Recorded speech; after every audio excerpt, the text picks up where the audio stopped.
고린도전서 3장 1절부터 9절까지 말씀 보겠습니다.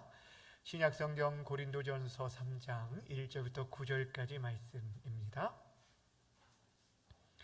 다 찾으셨으면 한 절씩 교독하도록 하겠습니다. 형제들아, 내가 신령한 자들을 대함과 같이 너에게 말할 수 없어서 육신에 속한 자 곧 그리스도 안에서 어린아이들을 대함과 같이 하노라.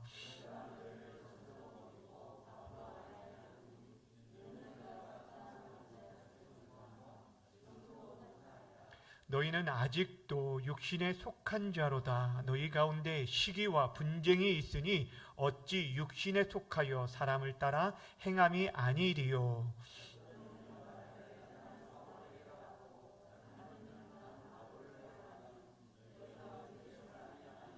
그런즉 아볼로는 무엇이며 바울은 무엇이냐? 그들은 주께서 각각 주신 대로 너희로 하여금 믿게 한 사역자들이니라.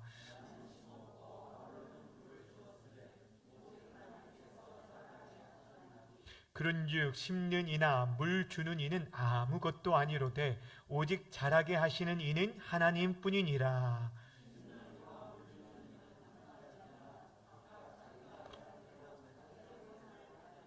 함께 읽습니다. 우리는 하나님의 동역자들이요 너희는 하나님의 밭이요 하나님의 집이니라. 아멘. 오늘 이 시간에는 하나님의 동역자라는 제목으로 말씀 증거하도록 하겠습니다. 제목을 함께 따라합니다. 하나님의 동역자. 우리가 지금 사도 바울이 고린도에 보낸 첫 번째 편지인 고린도 전서를 우리가 살펴보고 있는데, 사도 바울이 2차 전도 여행 가운데 이 고린도 지역에서 1년 6개월을 머물면서 복음을 증거하고 그곳에 교회가 세워지게 되었는데, 그 교회를 고린도 교회라고 우리가 부르죠. 그리고 나서 3차 전도 여행 가운데 사실 이 고린도를 다시금 방문하고자 하는 그런 마음이 있었습니다. 근데 이제 에베소에서 머무는 동안, 사역하는 동안 어떤 소식을 듣게 되었냐면 고린도에 여러 가지 많은 문제가 있다는 얘기를 들었습니다. 그 분쟁부터 여러 음행의 문제, 헌금에 대한 문제, 부활과 관련된 문제, 우상의 제물, 이런 재판과 관련된 문제들 해서 10가지 이상이 되어지는 여러 문제들에 시달려 있는 이 교회에 대한 소식을 듣고 자신이 그 고린도에 방문하기 전에 먼저 이 문제를 해결하기 위해서 서신을 보내게 된 것이 바로 고린도 전서입니다. 그래서 각 장마다 보면은 교회의 문제를 다루고 그 문제를 하나님께서 주신 지혜를 가지고 어떻게 너희들이 이러한 문제 가운데 하나님 앞에서 해결해야 할지를 그들에게 가르쳐주고 있는 게 이 고린도 전서 말씀입니다. 근데 가장 큰 문제가 어떤 문제였냐면 이 고린도 교회가 어땠다고요? 분쟁이 일어났다라고 했어요. 그게 4개의 분파로 나눠져서 교회가 갈기갈기 찢어진 그런 굉장히 큰 아픔 가운데 있었던 교회였습니다. 사도 바울은 이 문제가 해결되지 않고서는 사실 교회적인 사명을 도저히 감당할 수 없다는 걸 알았기 때문에 가장 먼저 이 문제를 다루게 되어주죠. 그들이 분열하게 되어진 것은 결국에 그들에게 있어서 하나님의 지혜인 십자가를, 복음을 붙들지 않았기 때문이라는 것들을 알았기에 십자가에 대한 도를 얘기를 합니다. 사람의 지혜가 아니라 당시의 고린도 철학의 도시로서 지식을 자랑하고 지혜를 자랑했던 사람의 지혜와 세상의 지혜가 아니라 하나님의 지혜인 예수 그리스도의 십자가, 그것을 붙들 때만이 우리 한 사람 한 사람이 예수 그리스도께 연결되어지고 그분과 함께하게 될 때, 그분과 연결되어질 때 우리 모든 공동체가 그리스도 안에서 한 몸을 이루고 한 공동체를 이루는 것처럼 그 모든 각각의 사람들이 그 공동체가 누구를 바라보길 원하냐면 예수 그리스도, 십자가 지신 예수 그리스도를 바라보도록 하기 위해서 말하고 있는 것을 보게 됩니다. 그러면서 사도 바울은 그렇게 분열되어져 있는 그 공동체, 분쟁 가운데 있는 이 공동체를 뭐라고 말하냐면 이들은 어린아이와 같은 자들이다, 육신에 속한 자들이다 라는 표현을 하고 있습니다. 이들에게 있어서 정말 어린아이와 같은, 그러니까 지금도 하나님의 복음을 증거하여서 이제는 좀 더 성숙한 그런 신앙생활을 해야 하는데 여전히 어린아이에 머물러 있는 이들에 대해서 굉장히 마음이 안타까움으로 오늘 3장에서 얘기하는 걸 보게 돼요.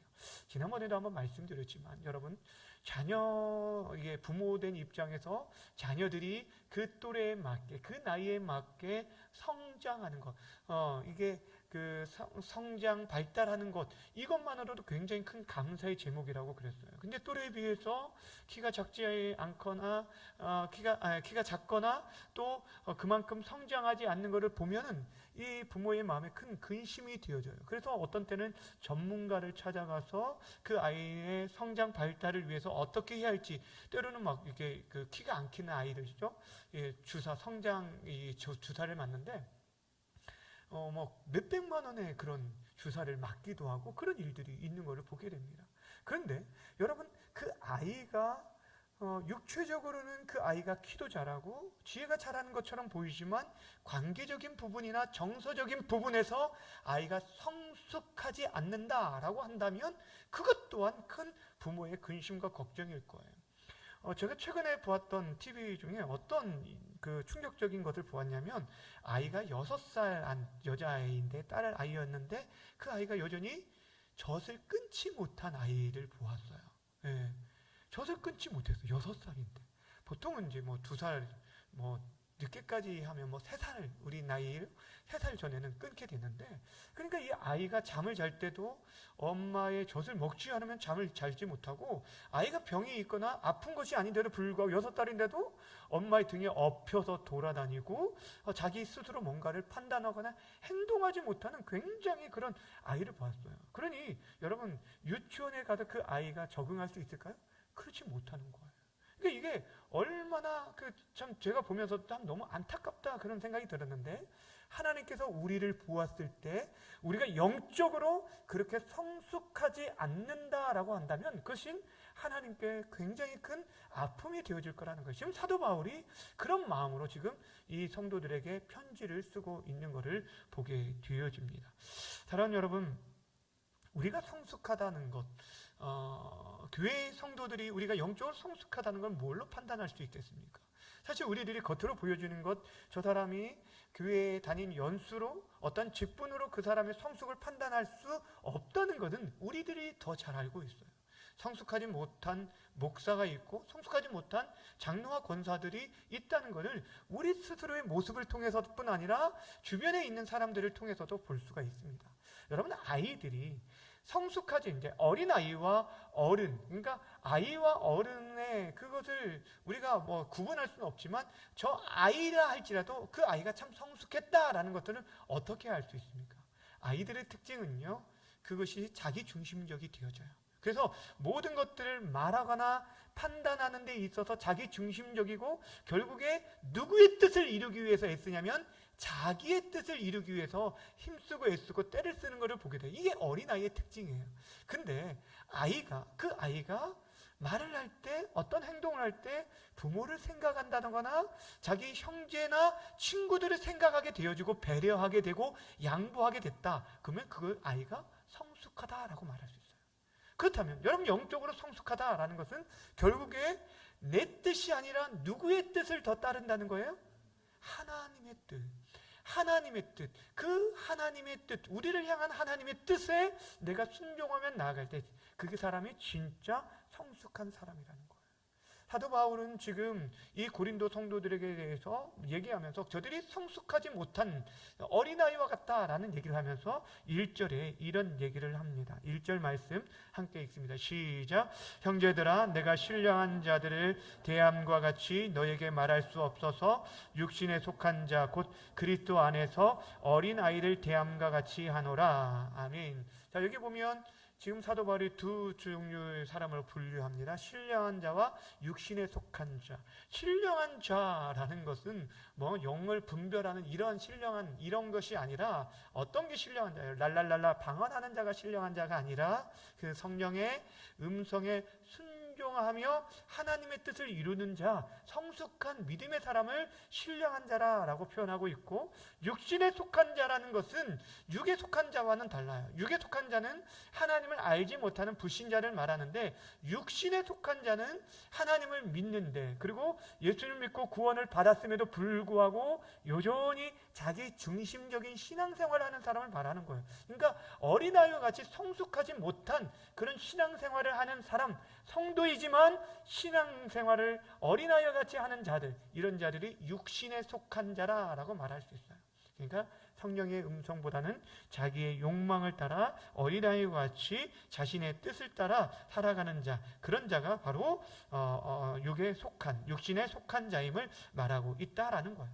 이런 자들은 지금 사도 바울이 그들을 밥으로 먹이지 못하고 젖으로 먹일 수밖에 없었다. 이전에 그랬다는 거예요. 고린도 교회에 개척하였을 때, 처음에 복음을 증거했을 때 이들이 전혀 복음에 대해서 듣지 못한 자들이기 때문에 그들에게 최대한 그들이 소화시킬 수 있을 정도로 복음에 대한, 그리고 정했고 그 단단한 음식은 먹이지 못했다는 거예요. 그들에게 어떤 헌신, 대한 부분들이, 이런 부분들을 아마 얘기하지 못했던 것 같습니다. 그런데 시간이 지났는데도 불구하고 그가 안타까웠던 게 뭐냐면, 너희가 아직도 육신에 속한 자라. 이 아직도라는 말을 하고 있어요. 3절 말씀 함께 해볼게요. 3절 시작. 너희는 아직도 육신에 속한 자로다.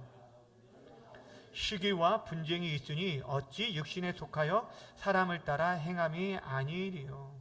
여러분, 그런 게 있잖아요. 너가 아직도 여기에 이렇게 머물러 있는 모습들. 우리가 사람들에게 기대하는 게, 우리 자녀들에게 기대하는 게 있는데 그렇지 못하고 머물러거리고 있는, 아직도 그렇게 머물러 있는 모습들을 볼 때 안타까운 것처럼 지금 사도 바울이 영적 아비의 마음을 가지고 고린도 성도들에게 얘기하는 거예요. 너희가 언제까지 그렇게 머물러 있는 거예요? 신령한 젖을 사모하고 정말 하나님 위로부터 부어주시는 하나님의 은혜, 그 풍성한 것들을 누리며 살아야 하는데 여전히 어린아이와 같이 행동하는 그런 모습을 보면서 그 마음 가운데 어찌 보면 거룩한 분노가 있었던 것 같아요. 그래서 그들을 막 책망하는 거예요. 혼을 내고 있는 것을 보게 되어집니다. 여러분, 사실 자신이 세운 교회잖아요. 자신이 복음을 전해서 세웠던 교인들에게 너희들이 여전히 어린아이 같다라고 책망한다는 거 사실 쉬운 일이 아니에요. 그럼에도 불구하고 안타까운 이 아비의 마음이 바울에게 있었던 것을 보게 되어집니다. 그러면서 그들이 육신에 속한 자라는 분명한 증거가 뭐라고 말하냐면, 그들 안에 여전히 시기와 분쟁이 있기 때문에, 그것이 바로 연약한 자, 즉 육에 속한, 육신에 속한 자라는 특징이라는 거예요. 그러니까 여러분, 우리 가운데 시기라는 게 뭡니까? 다른 사람이 잘 재는 거에 대해서 셈을 내거나 그를 대해서 분노하는 자, 미워하는 것, 이것이 바로 시기라고 말을 합니다. 근데 이러한 시기와 분쟁에 있는 자, 그 사람 때문에 그 사람이 그 공동체에 가면 그런 분쟁이 일어나요. 시기가 일어나요. 그러면 그 사람은 어떤 자라면 육신에 속한 자라는 거예요. 여러분, 공동체가 있어요. 가정에도 있고요. 여러분이 작은 구역 모임이 있을 수 있고, 또 우리 기관별로 모임이 있을 수 있고, 여러 모임들이 있어요. 이 공동체가 있어요. 근데 여러분이 그 공동체에 들어갔을 때 여러분 때문에 그 공동체에 진짜 기쁨이 있고 화평이 있고 평화가 있고 그리스도의 사랑이 나타내지고 있는지, 서로가 서로를 높여지는 모습들이 있는지, 아니면 내가 그 자리에 들어감으로 인해서 오히려 조용했던 공동체에 아픔과 고통이 있는지 한번 돌아보라는 거예요. 그러니까 지금 사도 바울이 말하는 건, 너희들이 지금 육신에 속한 자인지 아닌지는 너희들 안에 시기와 분쟁이 있으면 너희들은 여전히 육신에 속한 자다. 사람을 따르는 자들이라는 거예요. 하나님이 아니라 사람을 따르는, 사람의 지혜나 어떤 사람을 추구하는 그런 자들이라고 말하고 있어요. 사실 여러분, 이 시기라는 말, 젤로스라는 이 단어는요, 사실 원래부터 나쁜 단어는 아니 그 잘못된 단어는 아니에요. 이게 어디면 끓는다는 단어인 거예요. 끓는다. 그러니까 끓는다는 것은 어떤 뭐냐면 이게 굉장히 이게 뜨거운 것을 나타내는 거예요. 뜨거운. 그래서 이것은 열심이라는 단어로도 쓰이는 게 이게 시기라는 단어. 똑같은 헬라어 젤로스라는 단어가 열심이라는 단어예요. 여러분, 열심이 있는 것, 열정이 있는 거 좋은 거예요, 안 좋은 거예요? 좋을 수도 있고 안 좋을 수도 있죠. 예. 어떤 게 이것이 우리의 열심이 선하게 나타나면 너무너무 좋은 거잖아요. 그냥 하나님께서는 우리에게 신앙생활 할 때도 미지근한 자가 되지 말고 오히려 차가운 자가 되거나 차든지 뜨겁든지 하라라고 얘기했는데, 그 말은 그럼 난 차갑게 대해야겠다 이런 얘기가 아니잖아요. 우리에게 뜨겁게 되어지기를 원합니다. 우리가 열심을 가지고 열정적으로 어떤 일들을, 사역들을 감당하고 주의 일들을 감당하길 하나님이 원하시는데, 근데 그 뜨거운 열심이 자기 중심적이 되어지게 되면 어떻게 되어집니까? 사람들이 자기를 주목하지 않거나 어떤 일들이 내 뜻대로 되어지지 않으면 그 공동체가 어려움이 있어요. 여러분, 남편과 아내 한번 잘 보세요. 내 주장만을 늘 이렇게 당신은 틀렸어 라고 말하는 사람들 잘 보세요. 그 안에 열정이 있을지라도 그 공동체가 화평할 수가 없는 거예요. 아직 육신에 속한 자예요. 정말 성숙한 자들이면 그렇지 않아요. 우리가 화평을 만드는 사람들이 되어야 하는데, 오늘 이 분쟁, 우리가 하나님의 거룩한 그런 시기를 가지고, 거룩한 열심을 가지고 정말 잘못된 것들에 대해서 우리가 하나님의 열심을 가지고 나아가야 하는데, 그렇지 못한 자들은 어떻게 됩니까? 그들이 자신이 가지고 있는 그 시기로 인해서, 그 열심으로 인해서 공동체를 깨트리는 일들, 파괴하는 일들이 일어나는 것을 보게 돼요. 이것이 얼마나 무서운지 몰라요. 그러니까 우리 안에 선한 열심이 있기를 기도해야 돼요. 선한 열심. 잘못된 시기심이 공동체를 깨트린다라는 거예요. 그러면서 그들이 어떤 사람들로 나누어졌는지 4절에 보세요. 어떤 이는 말하되 나는 바울에게로다. 다른 이는 나는 누구에게? 아볼로에게 속했다 하니 너희가 육의 사람이 아니리요. 너희들이 정말 따라야 할 분이 누구인지 아느냐라는 얘기를 하고 있는 거예요. 바울과 아볼로, 여러분, 바울은 고린도 교회를 세운 사람입니다. 개척한 사람입니다. 실제 복음을 심어서 그 복음을 듣고 예수님을 믿게 되어져서 교회에 나온, 그러니까 이 바울은 개척한 목사님이에요. 굉장히 중요한 역할을 감당했죠. 근데 아볼로는 어떤 사람이냐면 1년 6개월 동안 바울이 복음을 증거한 후에, 이 고린도를 떠난 후에 그 교회, 이 고린도 교회를 담당했던, 그래서 성도들을 말씀으로 양육했던 사람이에요. 사도행전 18장에 보면 이 아볼로는 알렉산드리아 출신으로 언변이 좋고 율법에 능한 자라고 말하고 있어요. 그러니 얼마나 잘 가르쳤겠어요. 그러니까 바울은 사실 복음의 선명한 비밀과 능력들을 가지고 있지만, 그는 성경에 보니까 뭐라고 말이 좀 어눌했어요. 잘 가르치지 못했던 것 같아요. 그렇지만 그를 통해서 그들이 복음을 들었기 때문에 교회가 세워졌는데, 아볼로는 굉장히 말에 탁월한 은사를 가지고 있었기 때문에 많은 성도들을 좀 아름답게 세워가게 되었어요. 그런데 사람들 가운데 그래도 우리가 처음에 복음을 들었던 이 바울 선생님이 그래도 최고다라고 따르는 자들이 있었고, 아니다, 지금 이 아볼로 목사님을 통해서 우리가 들었기 때문에 이렇게 양육받고 잘 가르침을 받아야 돼, 이 아볼로 편에 서 있는 사람들이 있었어요. 근데 그들이 궁극적으로 바라보고 따라야 할 사람이 누구예요? 네. 사도 바울이나 아볼로가 궁극적으로 가르친 것은 예수 그리스도예요. 그분의 십자가예요. 예수님을 바라보고 예수님을 따라야 하는데, 그런데 누구를 바라보냐면 그 예수님을 가르치고 예수님을 가르쳐준 그 바울과 아볼로를 추종하는 자가 되었다라는 거예요. 주님을 깊이 생각하지 않고 자기 중심적으로 자기가 원하는 사람을 추종하는 그런 모습을 보게 되어집니다. 여러분, 신령한 자, 영적으로 신령한 자와 또한 미성숙한 자, 즉 육신에 속한 자, 이라는 다른 것이 아니에요. 그 사람이 그 있는 곳에, 그곳에 진짜 하나님의 이름이 높아지는지 아닌지, 이거를 보면 알 수가 있어요. 내가 지금 누구를 쫓고 있는지, 내가 지금 정말 어떠한 한 사람의 사상을 찾죠. 이단들을 자세히 보면요, 그들의 교주에 대해서 얼마나 절대적으로 신봉하는지 몰라요. 그들이 잘못되었다, 세상 누구든 그 사람이 잘못됐다고 명확한 증거를 내밀어도요, 감옥에 갔다 왔어도요, 그 사람을 얼마나 추종하는지 몰라요. 그건 잘못된 거예요. 네, 그렇잖아요. 우리가 바라봐야 할 분은 오직 하나님 한 분뿐이라는 거예요.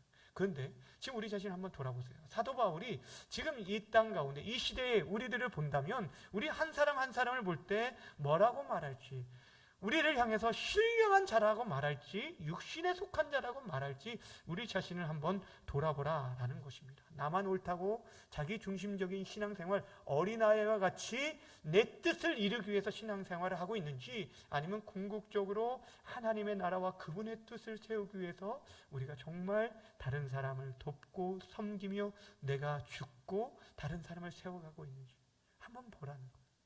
우리 가정을 세워가는 데도 마찬가지고 우리 자녀들을 세워가는 것도 마찬가지예요. 내 자녀들에게 내 뜻을 강요하는 게 아니라 정말 하나님의 뜻이 그들 안에 심겨지기를 원하고 있는지, 아니면 내가 그냥 내 뜻으로 강요하고 있는지, 우리가 진짜 성숙된 하나님의 사람들이 되어져서 우리를 통해서 하나님의 뜻이 아름답게 펼쳐지는 역사가 있기를 주님의 이름으로 축원합니다. 그러면서 육신에 속한 자에 벗어나기 위해서 우리가 정말 바라봐야 할 분이 하나님이심을 거듭거듭 이제 사도 바울이 5절 이하에서 말하고 있는데, 그러면서 그들이 지금 누구와 누구를 바라봤다고요? 바울과 아볼로를 따랐는데 이들은 아무것도 아니다 라는 얘기를 계속적으로 반복해요. 5절부터 7절까지 말씀을 함께 읽도록 하겠습니다. 시작. 그런즉 아볼로는 무엇이며 바울은 무엇이냐? 그들은 주께서 각각 주신 대로 너희로 하여금 믿게 한 사역자들이니라. 나는 심었고 아볼로는 물을 주었으되 오직 하나님께서 자라나게 하셨나니 그런즉 심는 이나 물 주는 이는 아무것도 아니로되 오직 자라게 하시는 이는 하나님뿐이니라. 아멘. 지금 5절부터 7절까지 강조하는 게 뭐냐면 바울과 아볼로가 아니라 누구예요? 자라게 하시는 하나님. 하나님에 대한 얘기를 계속합니다. 여기서 바울이 무엇이며 아볼로가 무엇이냐, 이 말이 뭐냐면 바울과 아볼로는 아무것도 아니야 라는 얘기를 하고 있습니다. 앞에서 분명 바울이 한 역할들, 그 영향력이 굉장히 크다고 얘기했어요. 아볼로가 한 역할들 굉장히 크다라고 얘기했어요. 그럼에도 불구하고 그들이 한 일들은 정말 하나님께서 행하신 일에 비하면 아무것도 아니라 라는 그런 얘기를 지금 하고 있는 거예요. 그리고 자신들은 다만 그 하나님의 사역자들이다 라는 얘기를 해요.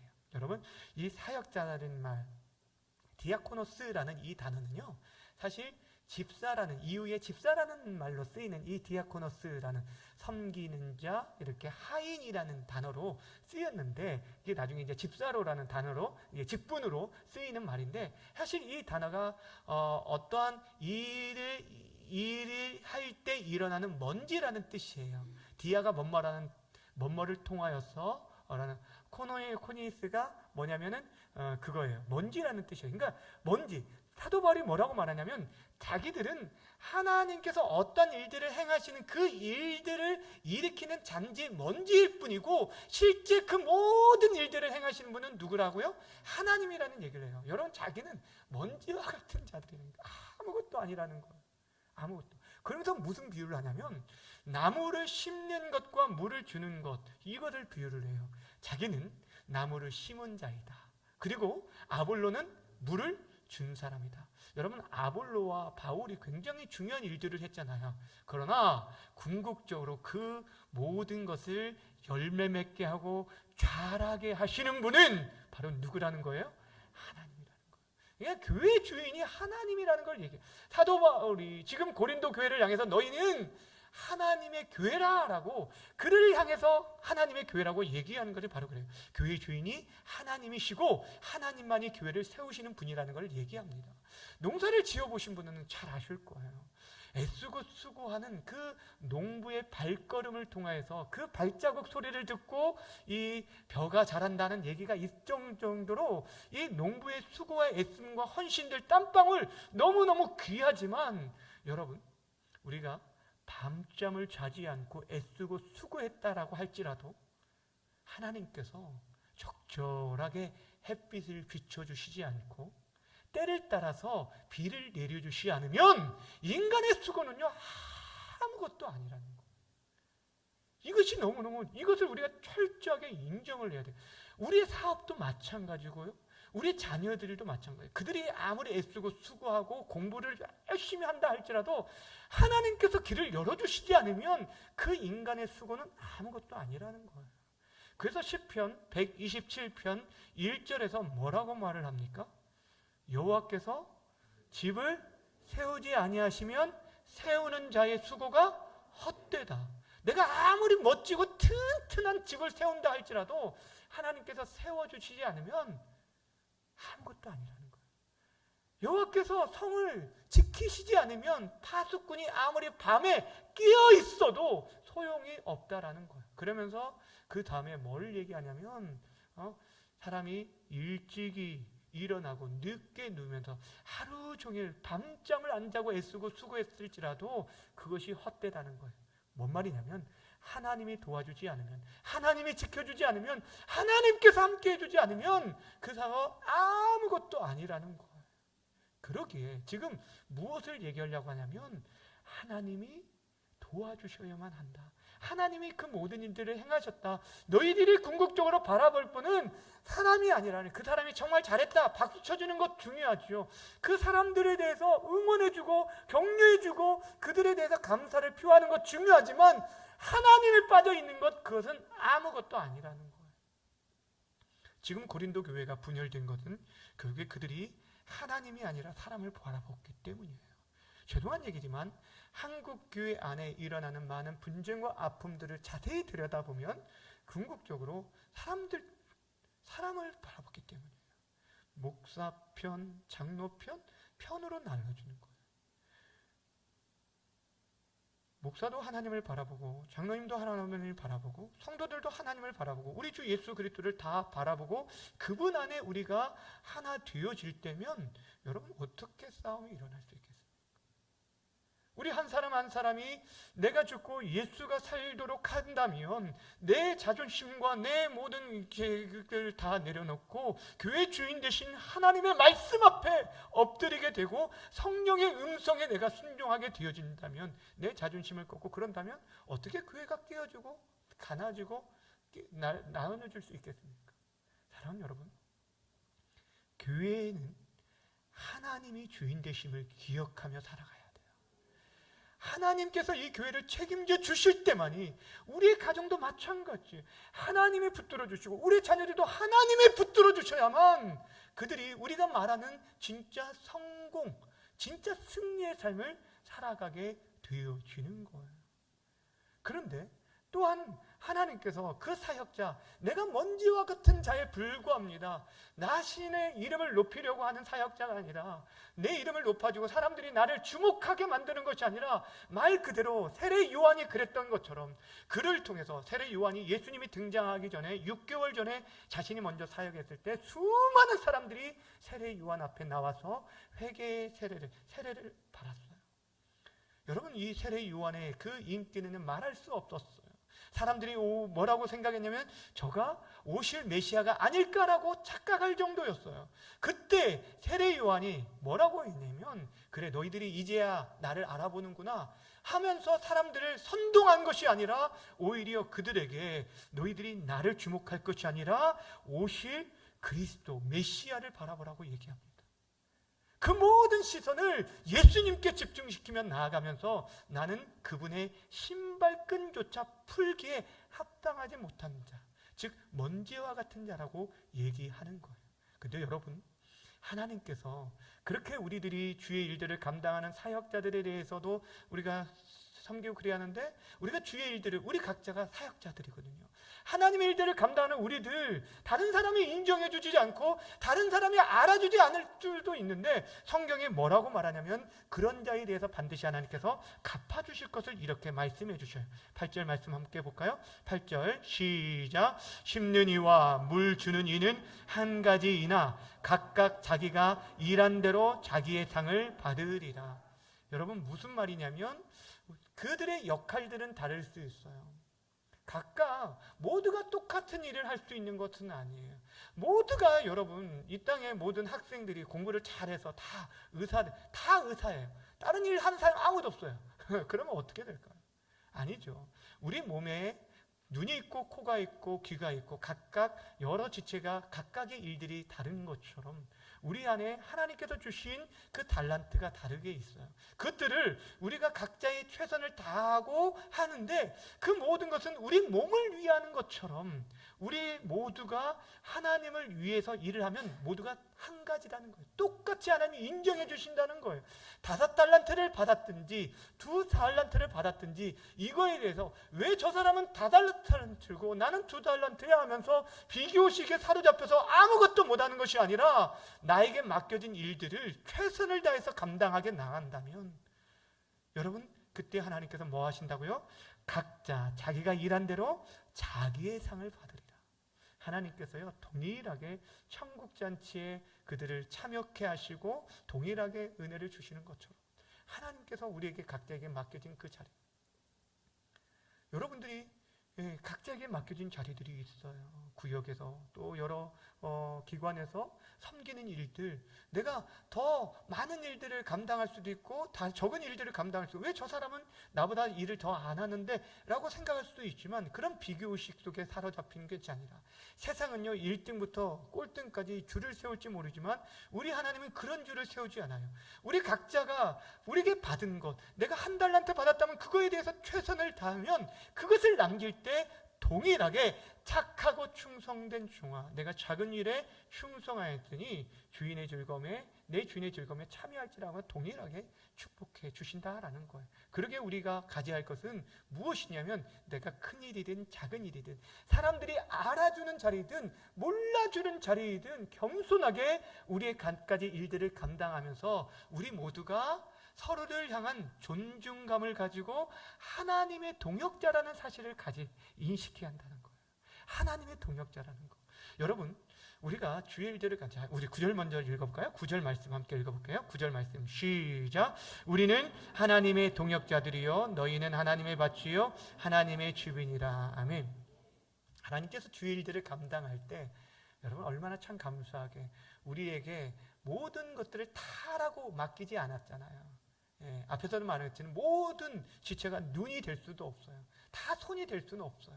어떤 건 귀가 되고 어떤 거는 손이 되어지고 발이 되어지고 가기도 하고 또 마음으로 품기도 하고 손으로 안아주기도 하고 눈으로 보기도 하고 듣기도 하고 여러 가지 이렇게 일들을 통해서 공동체를 섬길 수 있는 거예요. 어떤 사람들은 다른 사람의 말을 참 잘 경청해 주는 사람이 있어요. 이게 너무너무 귀하잖아요. 또 어떤 사람은 손으로 봉사한 일들을 다른 사람보다 다른 사람 10명이 할 일을 혼자서도 굉장히 잘하는 그런 탁월한 은사를 가진 분들이 있어요. 우리 박지영 집사님 같은 분, 여러분 이제 교회를 이렇게 돌아보는 일들 얼마나 잘 감당하는지 몰라요. 저 같은 사람 20명이 하는 것보다 집사님이 혼자 하는 일이 더 잘할 정도로 탁월한 은사들을 가지고 있어요.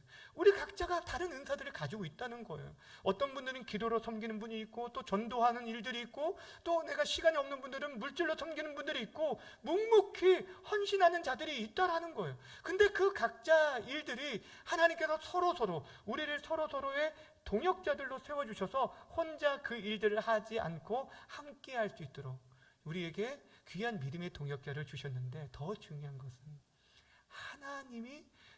우리가 하나님의 동역자라는 거예요. 우리가 교회 목사의 동역자가 아니라 여러분들이 송탄중앙교회 목사의 동역자가 아니라 여러분들이 하나님 나라를 위해서 하는 모든 일들은 결국에 누구의 동역자로서 일을 하냐면 하나님의 동역자로서 일을 하고 있다는 거예요. 아멘이십니까? 너무너무 귀한 거예요. 너무너무 귀한 거예요. 하나님의 동역자. 우리는 지금 주의 일들을 감당하는 데 있어서 하나님의 동역자로 이 일들을 감당하고 있다는 거예요. 그러게 사랑하는 여러분, 오늘 우리가 다시 한번 기억하길 원하는 것은 우리가 서로가 하나님의 동역자로서라고 한다면 우리의 이름이 높아질 수가 없어요. 하나님의 이름만이 높아지고 또 하나님만을 자랑하게 되어지고 또 서로에 대한 경쟁 의식이 아니라 서로를 돕는 그런 귀한 지체들로 연약한 자가 있다면 저 사람이 일을 안 하는 것이 아니라 연약해서 할 수 없는 자들을 일으켜 세워주는 거예요. 잡아주는 거예요. 기다려주는 거예요. 격려해주는 거예요. 비난하고 정죄할 것이 아니라 저들을 칭찬하고 세워가면서 함께 손을 잡아주며 나아가는 그런 하나님의 동역자로 부름받았다는 걸 기억하셔야 돼요. 사랑하는 여러분, 우리 안에 거룩한 열심이 있기를 바랍니다. 시기가 아니라 성령께서 주시는 그 열심을 가지고 주의 일들을 감당할 수 있었으면 좋겠습니다. 또한 우리들이 정말 우리들이 하나님의 사역자로서 때로는 정말 먼지와 같은 연약한 존재이기에 우리 주님만을 자랑하고 높일 수 있는, 그래서 교회 안에 시기와 분쟁이 아니라 오히려 정말 우리가 가는 곳에 미움이 있는 곳에 화평과 다툼이 있는 곳에 평화와 분열이 있는 곳에 일치와 하나됨의 역사들, 진정한 평화의 도구로 아름답게 쓰임받는 우리 송탄중앙교회 모든 성도들 다 되어지기를, 하나님의 동역자로서 아름답게 쓰임받는 우리 모두가 되어지기를 주님의 이름으로 간절히 축원합니다. 기도하겠습니다. 이제 함께 기도할 때 하나님, 우리가 육신에 속한 자가 아니라 하나님에 속한 자, 성령에 속한 자, 신령한 자, 성숙한 하나님의 자녀로서 살아가게 하여 주옵소서. 우리 자기 자신의 뜻을 이루는 자들이 아니라 하나님의 뜻을 분별하고 그 뜻이 우리를 통해서 이루어질 수 있게 해달라고, 이 시간 우리 함께 하나님의 동역자로 살아갈 수 있게 해달라고 우리 자신과 교회 공동체를 위해서 우리 잠시 함께 기도하도록 하겠습니다.